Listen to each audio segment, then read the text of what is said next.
Hi guys, thank you for being here.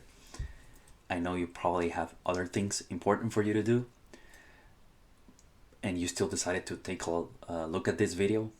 This is kind of like a podcast type content. So, if it's useful for you, you should consider maybe doing the dishes, or going for a walk, or cooking.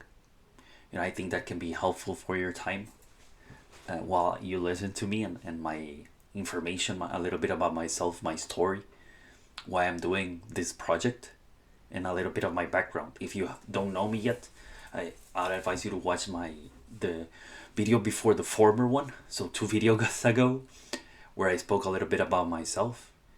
But in any case, just a brief summary. My name is Fabian. I'm Honduran.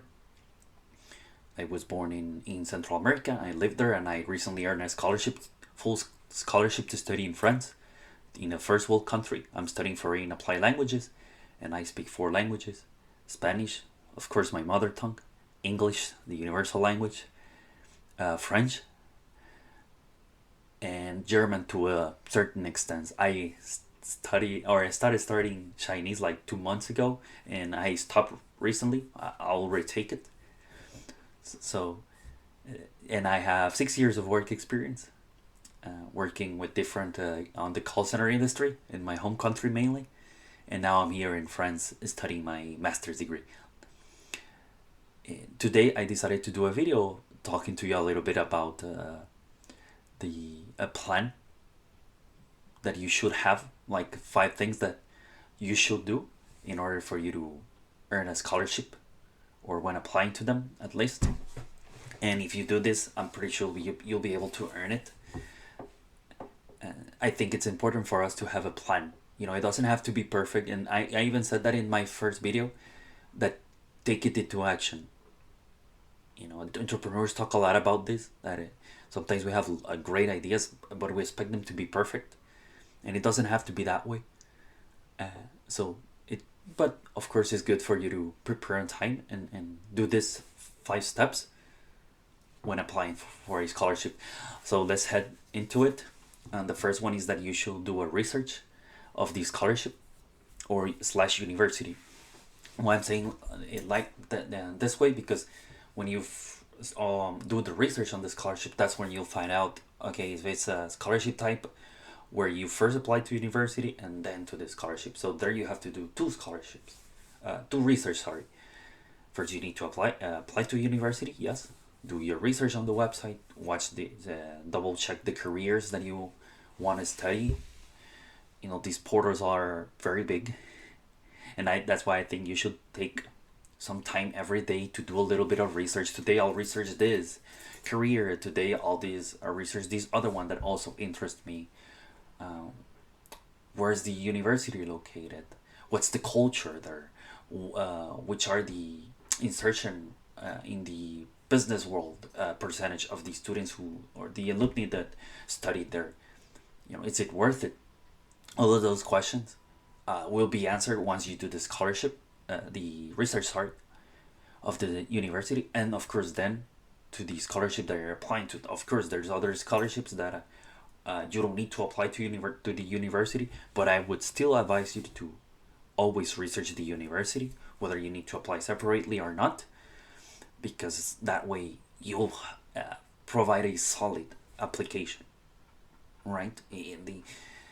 It's a process that takes time for you to write a solid candidature, and I think that it's important for you to send that a scholarship with the most research as possible. The second one, uh, once you've done the research and you're doing it, I would advise you to update your resume. Double check if they ask for you a certain type of sample or format. For instance, the Europass is very common in the European universities. So I'd advise you to do that.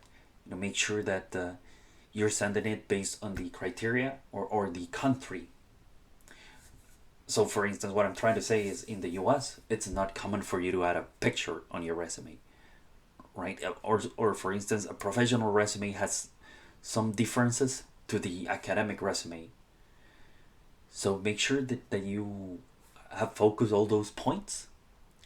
Of course, on another video, I'll be detailing a bit further the things to consider when building a resume. But double check that. Make sure that your resume fits the criteria that they're looking for in the application. This third one, the third steps, and I think this is the most important document of all, is write a solid motivation letter.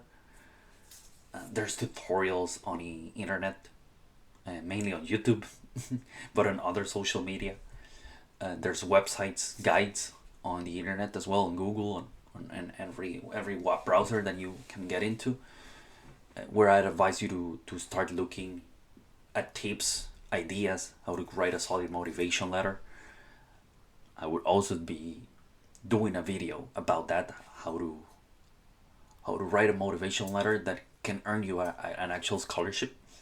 If you can and have the financial means, you can also book a course, or yeah, so enroll yourself at a course or book a meeting with a scholarship tutor that can help you define and write the solid motivation letter that you really need.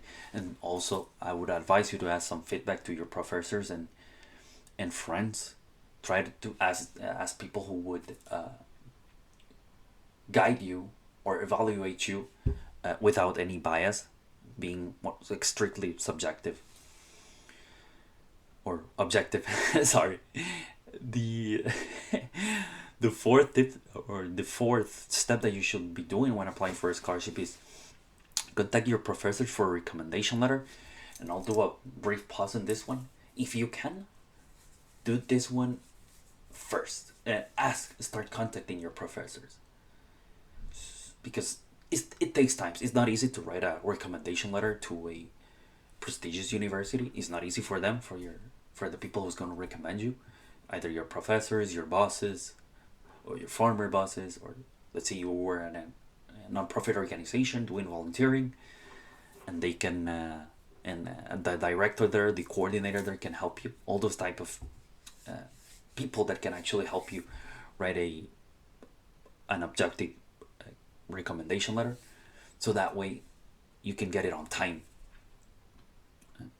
Ask them how they're doing every now and then, so that way you can get some rapport, build some rapport with them, and that way you can actually get a good recommendation letter from them, that they actually know you, who you are, what you've done, what are your strengths, weaknesses as well. And the more personalized the recommendation letter is, the more realistic and the better it is going to be to the university that you're applying to in this scholarship. And the last one is double check and proofread your application. And when it comes to grammar, you can use a software. I'm thinking about Grammarly, very common one. I'm not sponsoring Grammarly, by the way, but it's one that I've been using recently whenever I want to write an email or an application to a job or a scholarship, or even an informal message on a group chat, for instance, on WhatsApp. I use Grammarly to support myself, to make sure that I don't have any typos or mistakes. And you can also double check all the documentation that you have. There you can also see which the English, if your English documents are on point. Also the transcripts, the degree certificate.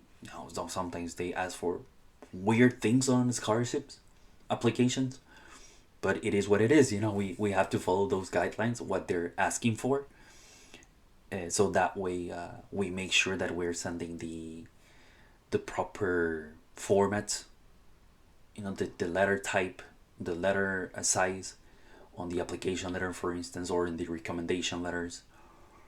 Check all those things, so that way you don't lose a scholarship as a candidate because you didn't follow the rules. And with that, you'll be able to send your scholarship, submit it on time. This is a small last thing that you have to do when applying for a scholarship. Make sure that you meet the deadline and you don't send it later, because it's going to get automatically rejected. So thank you guys for watching.